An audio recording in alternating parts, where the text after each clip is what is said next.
यहाँ छु हामी बाउ छोरा कालो गाउँको अलिकति तल छु। आज चाहिँ कालो गाउँ र पर्वती कुण्डा यानि कि आमा छेदुङ तामाङ म्युजिकको साथ तपाईँ सम्पूर्णलाई बाटो गाउँ र कुण्डा सबै आउने गरी देखाउने कोसिस गर्छु। जहाँ जहाँ पुग्छौँ त्यहीँ र त्यताको जस्तो जस्तो भेट्छौँ त्यस्तै खाले भिडियोहरू अपलोड गर्ने एकदमै कोसिस गर्नेछु। हेरेर चाहिँ तपाईँहरूले साथ दिनुहोला। अनि यो भिडियो अलिकति लामो हुनसक्छ। अहिलेसम्म चाहिँ सब्सक्राइब गर्नुभएको छैन भने सब्सक्राइब गरेर पनि सहयोग गर्नुहोला। र यति राम्रो लाग्नुभयो भने तपाईँहरूले धेरैभन्दा धेरैले पनि सेयर गरिदिनु होला। मेरो छोराले सोध्दैछ यता गाउँ पहाड र अलिकति डाँडाहरू पनि रमाइलो छ एकदमै। ब्ल्याक भिलेजको अलिकति मुनि तपाईँले अलिकति उता परले देखिरहनु भएको छ। तपाईँले एक दिन प्रतीक्षा गर्नुहोला। ब्ल्याक भिलेज पनि देख्नुहुनेछ तपाईँले। यो चाहिँ हामी मानी भन्छ।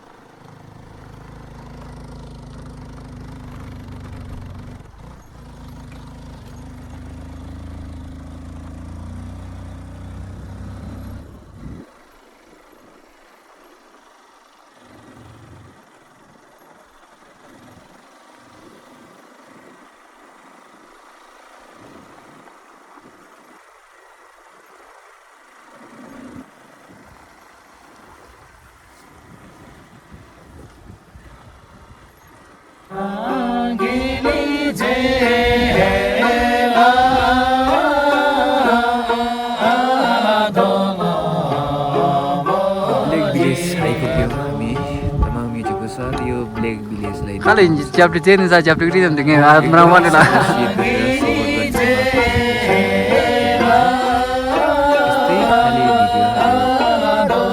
खतरा आउँदैछ।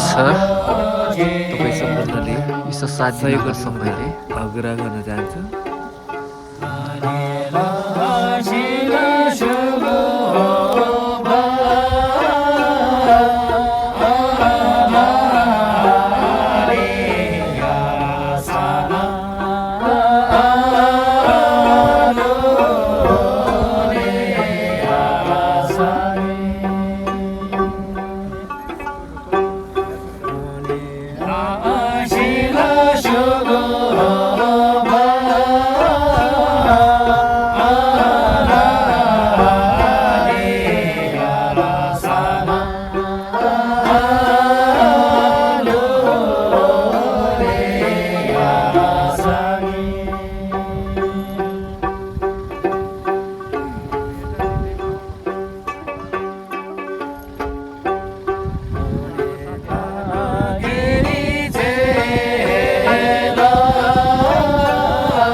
फाइनली पर्वती कुण्ड आइपुग्यो। पर्वती कुण्ड उहाँ पनि हामीसँग भेट भयो। काठमाडौँदेखि उहाँ आउनुभएको छ र सुहाएको चाहिँ पार्वती कुण्ड, नागथली अनि त्यो ब्ल्याक विलेजदेखि अलि माथि डोरेको वन जङ्गलहरूको सिनहरूको चाहिँ एकदमै प्रचार गर्न उहाँ पनि आइपुग्नु भएको छ। भिडियो हेर्नु होला। उहाँको च्यानललाई पनि सपोर्ट गरिदिनु होला। उहाँको च्यानल नेम प्रोजेक्ट ह्याप्पिनेस छ। सबैजनाले उहाँलाई पनि सपोर्ट गरिदिनु होला, किनकि तपाईँ हाम्रो साथ सपोर्ट नै यस्तै कन्टेन्ट क्रिएटरहरूको चाहिँ ऊर्जा हो।